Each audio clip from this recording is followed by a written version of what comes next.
ጾም ነች። ሰው ከእግዚአብሔር አፍ በሚወጣ ቃል የተባለች የእንጀራ አጸፋው አለመብላት ስለሆነ ጾም ነች።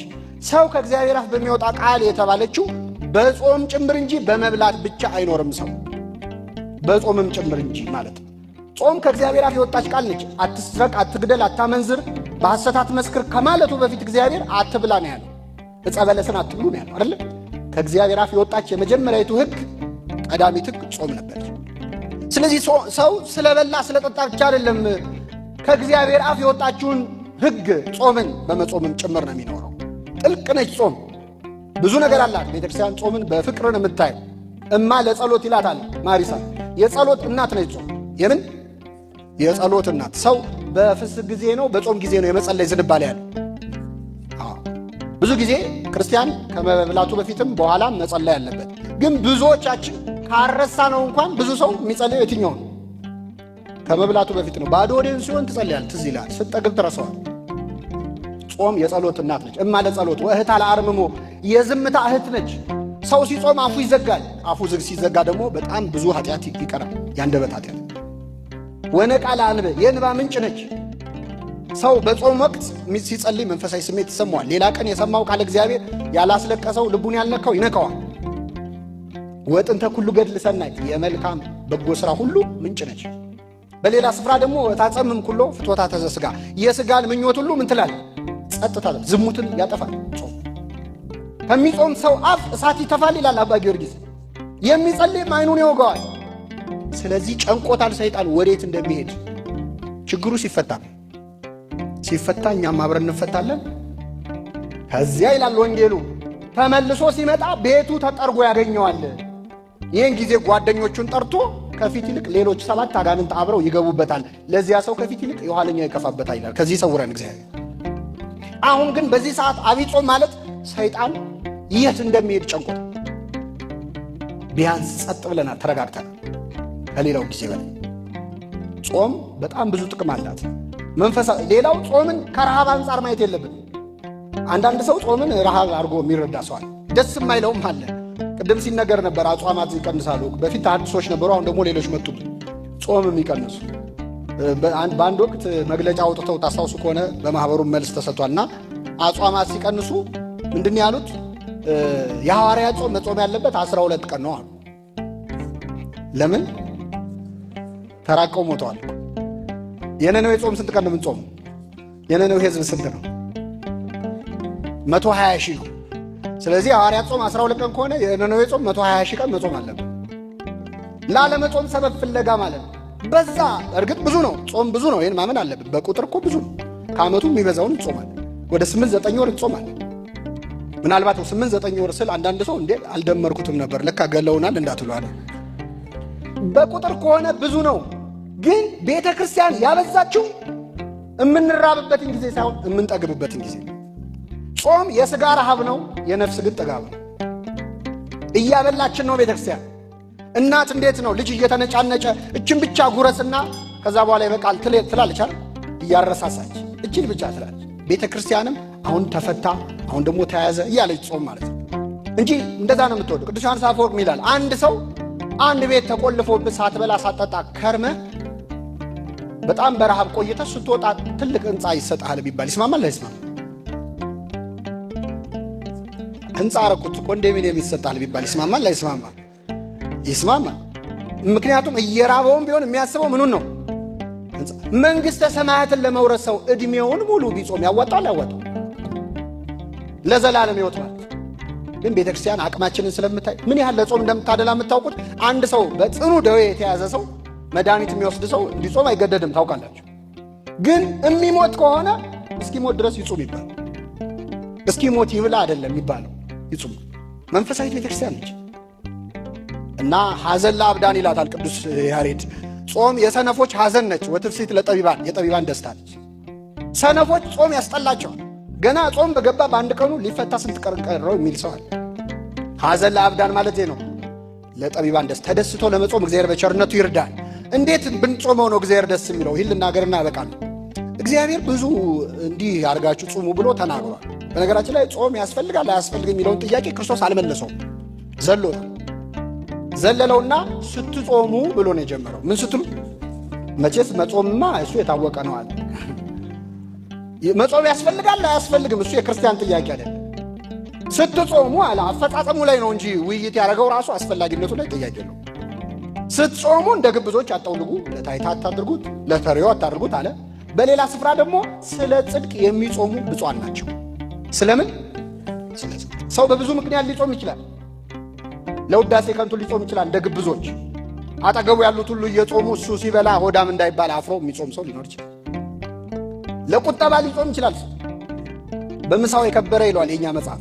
ጾም ሲመጣ በቃ የቁርስ የለ ወጪ የምሳ የለ ብሎ ሊያጠራቅም ይጾማል። የጽድቅ አይደል? አይሁድ ጳውሎስን ካልገደልን አንበላም ብለው ጾመዋል። የጽድቅ ነው አይደለም? ስለ ጽድቅ ማለት ምንድን ነው? ከኃጢአት ለመከልከል ብለው የሚጾሙ ሰዎች ብፁዓን ናቸው። ሕገ እግዚአብሔር ለመጠበቅ ብለው የሚጾሙ በተለይ በዓለማችንም በሀገራችንም እንደ ግለሰብም በዚህ ሰዓት ጾም ያስፈልገናል። ያስፈልገናል። ጾም ብቻ የሚፈታቸው ችግሮች አሉ፣ ያለ ጾም አይፈቱ።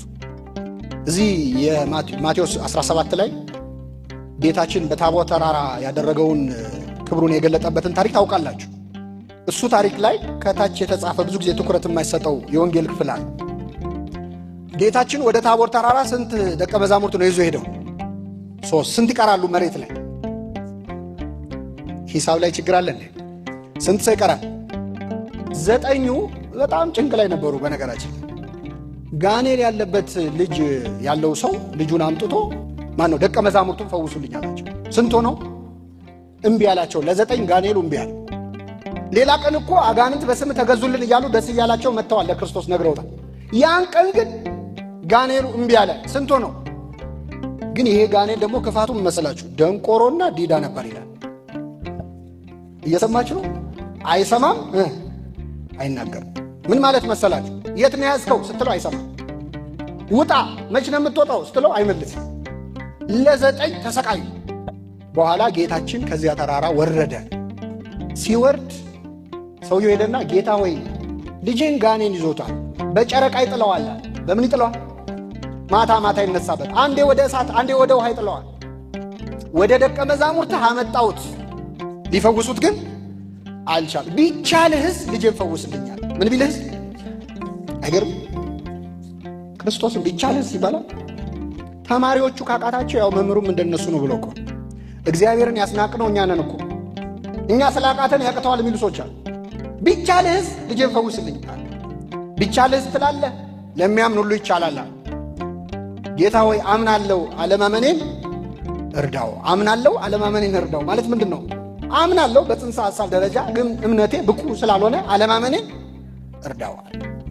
ከዛ ጌታ ወደ ሕዝቡ ዞረና እማታምንና ጠማማ ትውልድ እስከ መቼ ከእናንተ ጋር ኖራለሁ አለ። ልጁን አምጡት አለ። ውጣ አለው። ጋኔኑ ወዲያውኑ ወጣ ይላል። ስሙ የተመሰገነ ይሁን። ከዚያ ሐዋርያቱ አሁን ሕዝቡ ተበተነ። ጋኔል እስኪወጣ ነበር። ጋኔሉ ሲወጣ ሄደ። ሕዝቡ ሲሄድ ሐዋርያት ቀሩ። ከሐዋርያቱ ደግሞ 9ኙ ለብቻቸው ወደ ጌታ ቀረቡና ጌታ ሆይ እኛ ልናወጣው ያልቻለው ለምንድን ነው አሉት። ይህን ጋኔል አውጡ ብለህ ስልጣን ሰጥተናል። ክህነት ተሰጥቷቸዋል። በአጋንንት ላይ ስልጣን ተሰጥቷቸዋል። ለምን አቃተን እኛ ብለው ጠየቁት። ጌታችን ምን አለ? ስለ እምነታችሁ ማነስ ነው። ስለ እምነታችሁ ማነስ ነው። በደንብ አስተውሉ። ቅድም ሕዝቡን የማታምን ጠማማ ትውልድ አለ። አሁን ደግሞ ሐዋርያትን ስለ እምነታችሁ ማነስ ነው። ይህ ጋኔን ያልወጣው በሕዝቡ የእምነት ጉድለት ነው ወይስ በሐዋርያቱ? በሁለቱም ነው።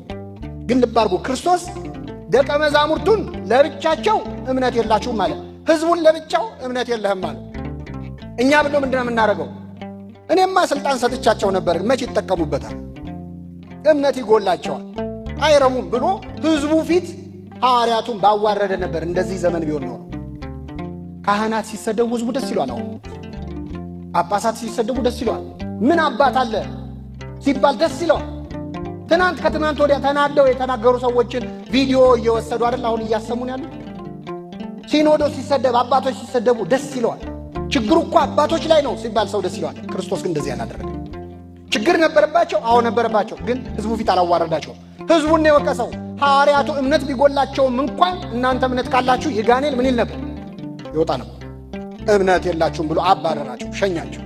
ሐዋርያቱን ደግሞ ምን ሕዝብ አለ ይሄ የማይረባ ሕዝብ አላለ። እምነት የሌለው ሕዝብ እናንተ እኮ ታወጡ ነበር፣ ሕዝቡም ነጎሎ ነው አላለ። በእናንተ ችግር ነው አለ። ካህናቱን ለብቻ ሕዝቡን ለብቻ ነው የሚገስጸው። ከዚያ ውጭ ግን ጋኔሉ ያልወጣበት ምክንያት ምንድን ነው? ይህ አይነቱ ጋኔል ያለ ጾምና ያለ ጸሎት ሊወጣ አይችልም።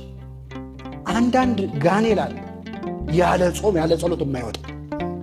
እያንዳንዳችን ይህንን ልጅ ከልጅነቱ ጀምሮ ይጥለው ነበር የተባለ አይነት ከልጅነታችን ጀምሮ ሊለቀን ያልቻለ ጋኔል የለም። የግድ ርኩስ መንፈስ መሆን የለበትም። ሱስ ሊሆን ይችላል፣ አመል ሊሆን ይችላል፣ ክፉ ጠባይ ሊሆን ይችላል። ሊለቀን ያልቻለ ይህ ልጅ በጨረቃ ይነሳበን ነበር ይላል። በምን ማታ ማታ ሲመሽ የሚጀምረን አመል ምንድን ነው? እኛ ጨረቃ ሲመጣ የሚነሳብን የለም የሆነ ነገር። አንዴ ወደ እሳት አንዴ ወደ ውሃ ይጥለዋል። አንዴ ቁጡ የሚያደርገን፣ አንዴ ትሁት የሚያደርገን፣ አንዴ ንጹህ የሚያደርገን፣ አንዴ ርኩስ የሚያደርገን። እያንዳንዳችን ልንላቀቀው ያልቻልነው የሆነ ጋኔል አለ። አገራችን ውስጥ ብትሆን ምንድን ነው የሚነሳባት በጨረቃ? ሌሊቱን ምን ተፈጽሞ ነው የሚያድረው? አንዴ ወደ እሳት፣ አንድ ሰሞን አገሩ ድብልቅልቅ ይላል፣ አንድ ሰሞን ደግሞ ተፋቅረን እፍ እንላለን የሚባለው። ልክ እንደ ባልና ሚስት ሶስት ጉልቻ እፍ ስትሏል የሚነደው የፍቅርን እሳት እፍ ምንልበት ጊዜ አለ። ኢትዮጵያ ለዓለም ዋንጫ አለፈ፣ ለአፍሪካ ዋንጫ አለፈች ብለን አሁን በቀደም ሲበጠበጥ አልነበር አገሩ? በማግስቱ ደግሞ ሲሰዳደብ ነው ያለው። አንዴ ወደ እሳት አንዴ ወደ ውሃ ማለት ከዚህ የተለየ ምን አለ? አንዴ ፍቅር ያደርገናል፣ አንዴ ጸበኛ ያደርገናል። በጨረቃ የሚጥለን ሊላቀቀን ያልቻለ ኢትዮጵያውያን ምንድን ነው በሽታችን? እንዲህ አይነቱ ችግር ያለ ጾምና ያለ ጸሎት ሊወጣ አይችልም። 40 ቀንና 40 ሌሊት ከጾመ በኋላ ተራበ ይላል። ክርስቶስ የጾመው 40 ቀንና 40 ሌሊት ነው። አንዳንድ ሰዎች ክርስቶስ የጾመው 40 ቀንና 40 ሌሊት ነው፣ ቤተክርስቲያን ለምን 55 ቀን ታጾማለች ይላል። ይህን መቼስ ለእናንተ አልመልስላችሁም። ጾመ ሕርቃልና ሰሙነ ሕማማት ከኋላ ከፊት አለ፣ ሰንበት አለ ብለን እናብራራለን። ግን በጣም የሚገርመው 40 ቀንና 40 ሌሊት ነው ጌታ የጾመው ብለው የሚጠይቁን ሰዎች፣ እነሱ ግን ጹሙ ቢባሉ እውነት 40 ቀን ሙሉ ይጾማል? ክርስቶስ 40 ቀንና 40 ሌሊት ማለት እኮ 9 ሰዓት እየበላ አይደለም። 40ውንም ቀን 40ውንም ለያሌ ምን አላለ? አልበላም። እና እንደሚያደርገው ሰው ደግሞ መፎከራችን እኮ መንገርም እኮ። ክርስቶስ 40 ቀን 40 ሌሊት ጾመ። ከ40 ቀን በላይ መጾም ይችላል አይችልም? እየቻለ ለምን አላደረገውም? ለአጽድቆተ ትስብእት። ከዚያ በላይ ቢጾም ኖሮ ሰው አልሆነም ለካ፣ ስግው አልሆነም ለካ። መለኮታዊ ኃይሉን ተጠቅሞ ነው የሚጾመው፣ የማይርበው የማይጠማው እንዳይባል 40 ቀን 40 ሌሊት ሌሎች ነቢያት ያደረጉትን ቀን ለክቶ 40 ቀን 40 ሌሊት ጾመ። ማና ማን ያደረጉትን? ሙሴና። ግን እነሱስ ቢሆኑ 40 ቀን ሙሉ እንዴት ቆዩ? ኤልያስ ከንግሥት ኤልዛቤል ሲሸሽ ክትክታ ዛፍ ስር ተኛ፣ ደከመው። መልአከ እግዚአብሔር መጣና ቀሰቀሰው ይላል። ቅዱስ ፋኑኤል ነው። ቅዱስ ፋኑኤል ቀሰቀሰውና የምትሄድበት መንገድ ሩቅ ነውና ተነስተ ብላ አለው። ተነስቶ በላ። ጥቂት እንደበላ እንደጠጣ እንቅልፉ መጣ፣ መልሶ ተኛ። ድጋሚ ቀሰቀሰውና ብላ አለው። ተነስቶ በላ። በዚያ ምግብ ኃይል እስከ እግዚአብሔር ተራራ 40 ቀንና 40 ሌሊት ድረስ ተጓዘ ይላል። ቅዱሳን መላእክት ዛሬም ይቀሰቅሱናል። በነገራችን ላይ ለስጋዊ ምግብ ብቻ አይደለም። የምትሄድበት መንገድ ሩቅ ነው ተነስተ ብላ ማለት ትሞታለህ እኮ፣ መንገድህ ሩቅ ነው፣ ሰማያዊ ሕይወት እኮ ይጠብቃል፣ የዘላለም ሕይወት ይጠብቃል፣ ተነሳ ብለው ቅዱሳን መላእክት ይቀሰቅሱናል። አይቀሰቅሱንም? ሁሉ መዳንን የወርሱ ዘንድ ለማገዝ የሚላኩ መናፍስት አይደሉምን ይላል ነቢየ እግዚአብሔር ቅዱስ ጳውሎስ። ይቀሰቅሱናል። ከምን? ከኃጢአት እንቅልፍ። አንተ የምትተኛ ንቃ፣ ከሙታንም ተነሳ፣ ክርስቶስ ያበራልሃል ይላል። ኃጢአት እንቅልፍ ነው። ሁላችንን ከነዋማ ሐኬት ከነዋማ ኃጢአት ያንቃል። መላእክት ይቀሰቅሱናል። ተነስተ ብላ ማለት በንስሐ ተነስተ ስጋውን ደሙን ምን ብል ተቀበል ብላ። በዚያ ምግብ ኃይል እስከ እግዚአብሔር ተራራ እስከ መንግሥተ ሰማያት ለመድረስ ያብቃን አምላካችን። ስለዚህ ኤልያስ በልቶ ነው። ሙሴ እስካላችሁ ሙሴ በሰባቱ መንጦላይት፣ እንግዲህ ሙሴ በሲና ተራራ ላይ 7 የእሳት መጋረጃዎች እየተገለጡ በዛ ውስጥ እግዚአብሔር እያናገረው ብዙ ምስጢራት እየተገለጠለት ነው የቆየው። ቃል በቃል እግዚአብሔርን እያናገረ ሰው ሊርበው ሊጠማው ይችላል? አይችልም። በፍጹም ከእግዚአብሔር ጋር በተመስጦ ስለነበር ነፍሱ ከስጋው የመለየት ያህል እግዚአብሔርን ቃል በቃል ስላናገረ 40 ቀን 40 ሌሊት ጾሟል። ይህንን ይዞ ክርስቶስ እንደ ሙሴ እንደ ኤልያስ 40 ቀንና 40 ሌሊት ጾም። ለእኛ ግን አይቻለንም። ይህንን አምነን መጀመር አለብን። 40 ቀን 40 ሌሊት ጾሟል ጌታ ለምን አትጾሙም ብለው ሰዎች ሲጠይቋችሁ አንተ ትጾማለህ ወይ ብሎ መጠየቅ ያስፈልጋል። 40 ቀን 40 ሌሊት መጾም እንችላለን? መልሱልኝ። አንድ ልጅ ምንድነው ጀማሪ ክርስቲያን ከምን ይበልጣል ይባላል። ሱባኤ ሊይዝ ፈለገና ወደ አንድ ገዳም ሄዶ እኔ በደንብ ተዘጋጅቼበታለሁ 40 ቀን 40 ሌሊት ነው የምጾመው አለ አሉ። እና መነኮሳቱ አረተው ይቅርብ ሲሉታይ እኔ በደንብ አስቤበታለሁ ብቻ ቦታ ብቻ ስጡኝ፣ እኔ ምግብ አልፈልግም ጾማለሁ ብሎ በዓት ተሰጠው ገባ። መነኮሳቱ ለማንኛውም ብለው ሽምብራ ቆሎ አስገቡለት። ያው ተሸክማችሁ እንደገባችሁ የዛሬ 40 ቀን ተሸክማችሁ ምን ትላላችሁ? ልፉ ሲላችሁ ነው እሺ አስገቡ አለ። 1-3 ቀን መቼስ ጾመ፣ ጥሩ ነው እግዚአብሔር ይስጠው ታግሶ። ከ3 ቀን በኋላ በጣም ራበው እና ሲርበው እግዚአብሔር ስንት አምላክ እችን ለማሰብ 1 ሽምብራ በላ። 1 ሽምብራ አንስቶ በላ። ግን እግዚአብሔር አንድ ብቻ ነው። አንድም በስላሴ ስም አለ 3 አደረገው። ከዛ በ4 ወንጌላውያን አለ፣ በ5 አዕማደ ምስጢር፣ በ7 ሊቃነ መላእክት ብዙ 7 ብዙ ነው፣ በ12 አልቻለም፣ በ24 በ36 በ72 በ120 መጨረሻ በእልፍ አላፋት መላእክት አለ። ምንድነው ሐሳቡ? እስመንህነ በጊዜ ጽጋብ ይመስለነ ዘንክ ጸዊም። በጠገብን ጊዜ መጾም ምንችል ይመስላል አይመስለንም? አንድ ሰው አሁን ራቱን ጥርቅ አድርጎ በልቶ ነገ እስከ ስንት ሰዓት ጾማለህ ብትለው ምንድነው የሚል? ኧረ ነገ አልበላም ይላል። ጠግቧላ። ይሄ በጾም ብቻ አይደለም፣ በነገራችን በምንም ነገር። እኔ እኮ ስልጣን ቢሰጠኝ እችን ሀገር እንዴት አድርጌ እንደሚይዛት ይላል። ቢሾም እኮ ሊብስ ይችላል። ገንዘብ ቢኖረኝ እኔ ድሃ አይኖርም ነበር እዚች ሀገር ይላል። ቢኖረው ገፋዬ ነዳይ ይሆን በጣም የከፋ ሊሆን ይችላል። አናውቅም አቅማችን እና 40 ቀን 40 ሌሊት መጾም ለማንኛውም የኛ አቅም አይደለም። ማታ ማታ ሲመሽ የሚጀምረን አመል ምንድነው? እኛ ጨረቃ ሲመጣ የሚነሳብን የለም የሆነ ነገር። አንዴ ወደ እሳት አንዴ ወደ ውሃ ይጥለዋል። አንዴ ቁጡም ያደርገን፣ አንዴ ትሁትም ያደርገን፣ አንዴ ንጹህም ያደርገን፣ አንዴ ርኩስም ያደርገን። እያንዳንዳችን ልንላቀቀው ያልቻልነው የሆነ ጋኔን አለ። አገራችን ውስጥ ብትሆን ምንድነው የሚነሳባት በጨረቃ? ሌሊቱን ምን ተፈጽሞ ነው የሚያድረው? አንዴ ወደ እሳት፣ አንድ ሰሞን አገሩ ድብልቅልቅ ይላል፣ አንድ ሰሞን ደግሞ ተፋቅረን እፍ እንላለን የሚባለው ልክ እንደ ባልና ሚስት 3 ጉልቻ እፍ ስትሏል የሚነደው የፍቅርን እሳት እፍ ምንልበት ጊዜ አለ። ኢትዮጵያ ለዓለም ዋንጫ አለፈ፣ ለአፍሪካ ዋንጫ አለፈች ብለን አሁን በቀደም ሲበጠበጣል ነበር አገሩ። በማግስቱ ደግሞ ሲሰዳደብ ነው ያለው። አንዴ ወደ እሳት አንዴ ወደ ውሃ ማለት ከዚህ የተለየ ምን አለ? አንዴ ፍቅር ያደርገናል፣ አንዴ ጸበኛ ያደርገናል። በጨረቃ የሚጥለን ሊላቀቀን ያልቻለ ኢትዮጵያውያን ምንድነው በሽታችን? እንዲህ አይነቱ ችግር ያለ ጾምና ያለ ጸሎት ሊወጣ አይችልም። የሰማነውን በልቡናችን ያሳ